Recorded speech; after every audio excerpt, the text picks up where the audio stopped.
اب تو ہاتھ میں کچھ بھی نہیں تھا نا، جو الزام پہلے ہیں تو انہوں نے فیمیل بچوں کو بھی پکڑ لیا. تو یہ چاہتے ہیں، یہ اتنے خوف زدہ ہیں کہ آپ نے دیکھا نہیں کہ بائی الیکشن جو ہونے جا رہا ہے اس میں دو پارٹیاں اکٹھی ہو گئیں، یعنی ایک آدمی جیل میں بیٹھا ہے، اس کے اتنا خوف ہے ان کو کہ ان کو پتہ ہے کہ ہمارے ساتھ عوام نہیں ہے. تو یہ بالکل ہم لیکن آپ لوگوں کی تو ٹینشن ہی ختم ہو گئی نا، آپ لوگوں نے تو بائیک آؤٹ کیا ہے، آپ وہ جانے آپس میں ان کا کام جانے. ہم نے کہا ہے دیکھیں ہم نے بائیکاٹ کیا ہے.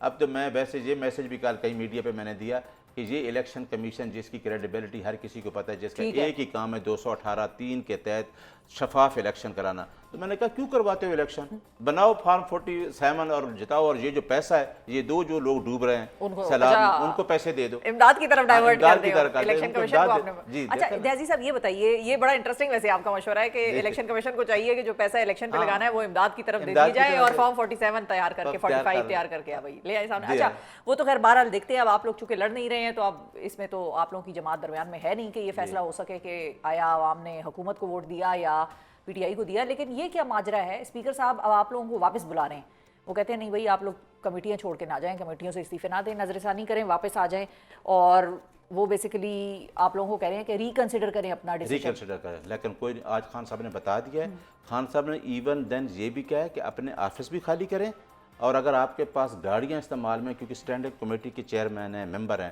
تو خان صاحب نے کہا وہ بھی واپس کریں. بالکل اس پہ کوئی کمپرومائز نہیں. تو میرا خیال ہے کہ جس طریقے سے چاہ رہے ہیں انگیج رکھنے کے لیے، اور ہمارے چیئرمین جو ہیں گوہر صاحب کو بھی یہی کہہ رہے تھے، لیکن آج خان صاحب کا گوہر صاحب کو واضح پیغام آ گیا ہے کہ آپ اسٹینڈنگ کمیٹی کا کوئی حصہ نہیں ہے، آپ چیئرمینشپ ممبر سے بھی فارغ، آپ ایون دین وہ دفتر بھی خالی کریں، اور آپ کے پاس گاڑیاں تو گاڑیاں کی چابیاں بھی ان کو دے دیں.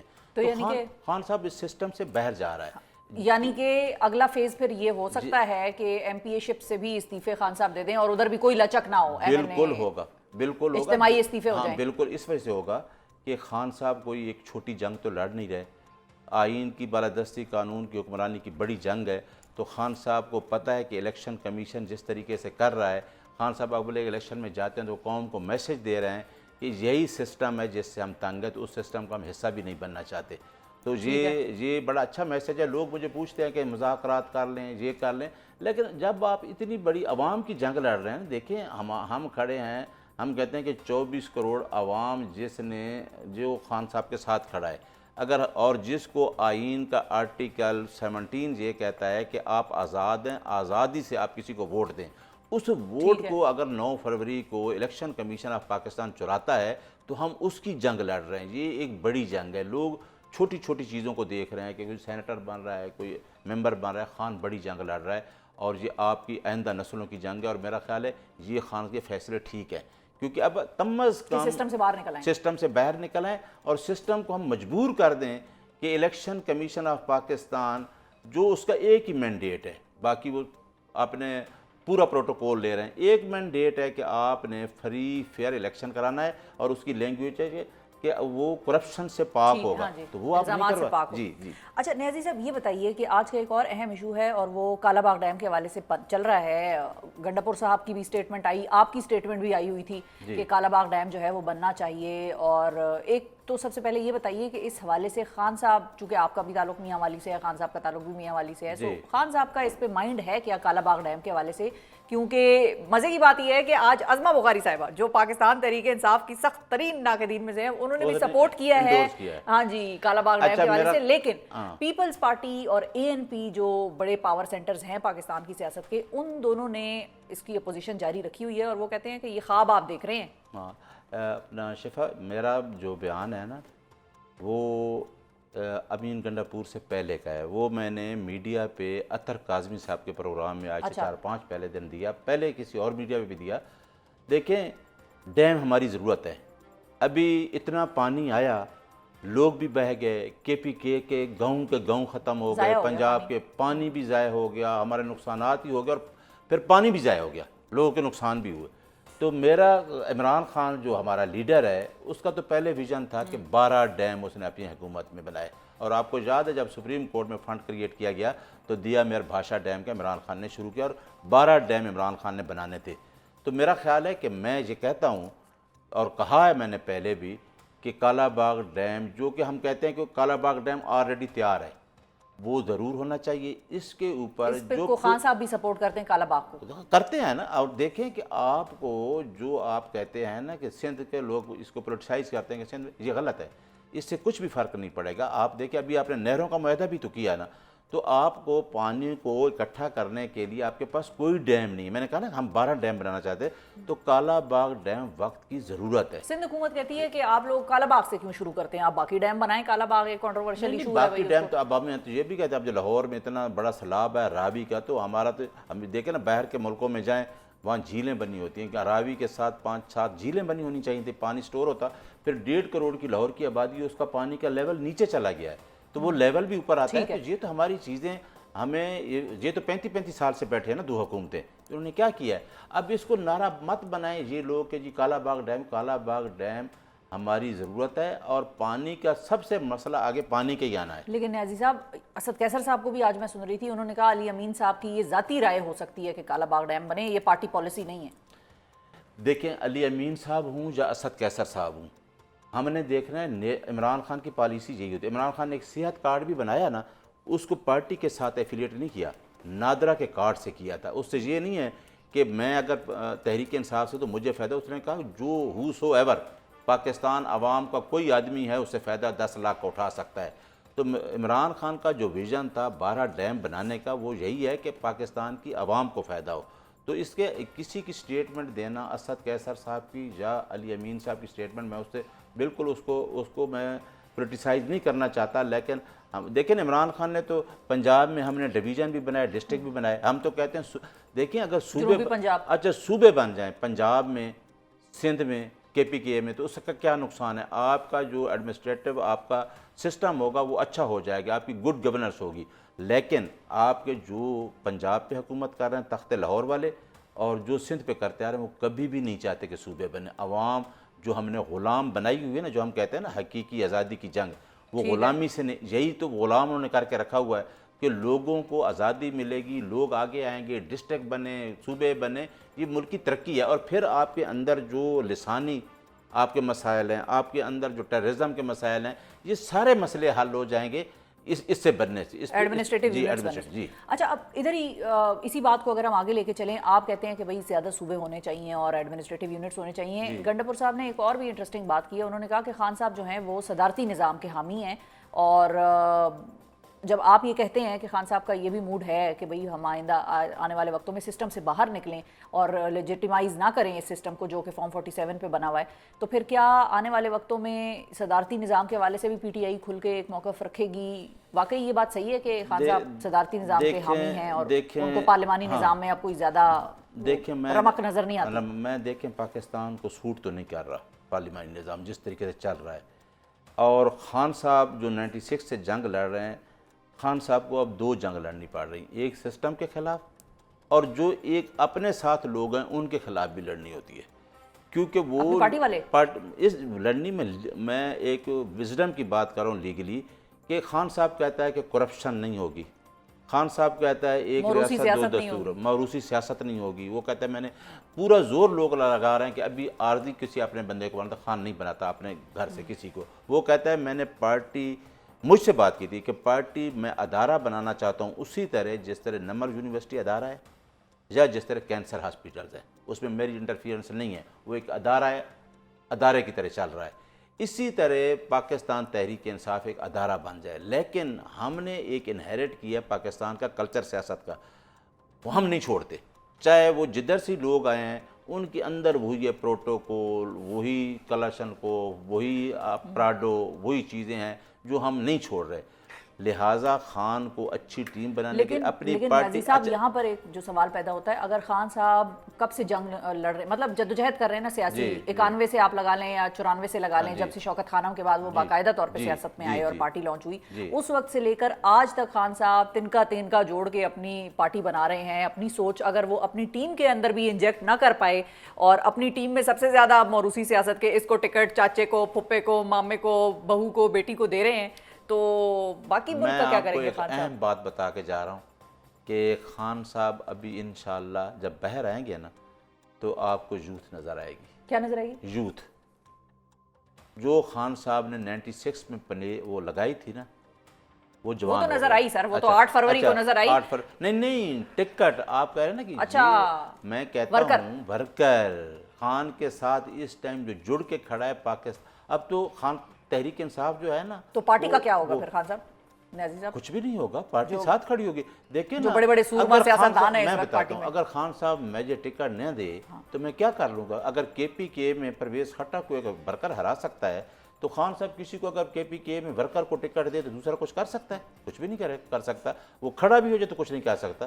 تو وہ فیصلہ ہونا ہے، تب ہی خان کا جو آپ نے سوال کیا نا، تب بھی خان کا ویژن کامیاب ہوگا کہ یہ چیزیں جو خان نے 96 سے ایک تحریک انصاف شروع کی کہ میں ملک میں ایسا نظام فلاحی ریاست کا لے کے آؤں گا، تو اس کو شاید ٹیم اچھی نہ مل رہی تھی، تو خان صاحب کی جو محنت تھی، جو 2 سال اندر جیل میں بیٹھے، یہ ساری چیزیں نے اوپن کر دیا خان کی محنت کو۔ اور خان صاحب نے نکلنا کب ہے جیل سے باہر؟ یہ بات ویسے سوال ذرا مشکل ہے، جواب بھی اس کا مشکل ہے، لیکن گنڈا پور صاحب کا یہ ایک اور سٹیٹمنٹ میرے ذہن میں آ گیا کہ وہ کہتے ہیں معافی کا کوئی سوال پیدا نہیں ہوتا، 9 مئی کے اوپر کوئی معافی تلافی نہیں ہے۔ گنڈا پور نے تو کہا تھا 5 اگست کو 3 مہینے چاہیے، لیکن میں کہتا ہوں آج ویسے کتنے دن رہ گئے؟ 36 36 35 دن رہ گئے ہیں۔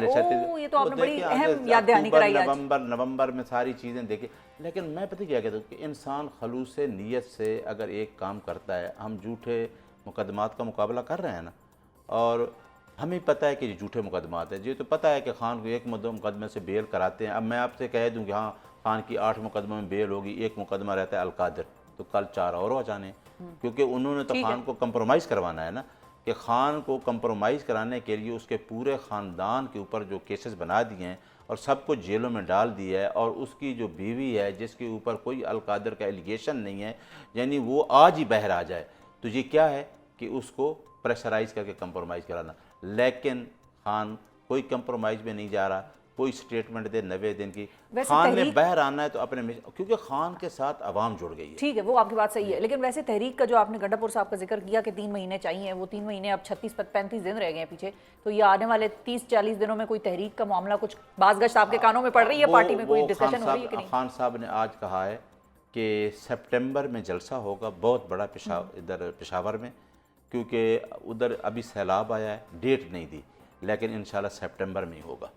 تو نہیں، وہ جو بات کی تھی یا ہم نہیں تو یا سیاست نہیں، کچھ ایسی بات کی تھی نا انہوں نے، وہ پھر آپ گنڈا پور صاحب سے پوچھ سکتی ہیں کہ آپ سٹیٹمنٹ، لیکن یاد ہے آپ کو یہ سٹیٹمنٹ نا کہ انہوں نے دی تھی کہ 90 دن بعد یا ہم نہیں یا سیاست نہیں۔ لیکن میں تو بلیو کرتا ہوں آئین کی بالادستی، قانون کی حکمرانی اور عدلیہ سے جو ہمارے کیسز ہیں، ہمیں پتہ ہے کہ کتنے تک ہمیں ریفیوز کریں گے، کتنے دیر القادر نہیں لگائیں گے، اور خان صاحب تو بیٹھے ہیں اور انہوں نے سمجھا تھا کہ خان صاحب شاید بھاگ جائیں گے، وہ بھاگے نہیں ہیں۔ اب یہ پریشان ہے کہ نہ کمپرومائز کر رہے ہیں، نہ بھاگ رہے ہیں، نہ کوئی ہمارے ساتھ ڈیل ہو رہی ہے، تو یہ جیت ہوگی انشاءاللہ، عوام کی جیت ہوگی۔ بہت شکریہ ادا کریں گے نیاز اللہ نیازی صاحب، ناظرین ہمارے ساتھ موجود تھے۔ بڑے انداز میں نیازی صاحب نے کالا باغ ڈیم کے حوالے سے، خان صاحب کے مائنڈ اور پالیسیز کے حوالے سے، گنڈا پور صاحب کی سٹیٹمنٹس کے حوالے سے، پارٹی کے اندر کے اختلافات کے حوالے سے بڑی اہم گفتگو کی، اور آخر میں جاتے جاتے نیازی صاحب نے اپنی امید کا اظہار بھی کیا کہ خان صاحب باہر کب آئیں گے؟ وہ تب آ جائیں گے جب کب تک عدالتیں جو ہیں وہ ہمیں ایک کے بعد دوسرے مقدمے میں جو ہے وہ پھنساتی رہیں گی، کبھی نہ کبھی تو ہمارے حق میں فیصلے آ ہی جائیں گے۔ پروگرام میں بات ہوگی پنجاب میں آنے والے سیلاب کے زرعی شعبے اور کسانوں پر براہ راست اثرات کی،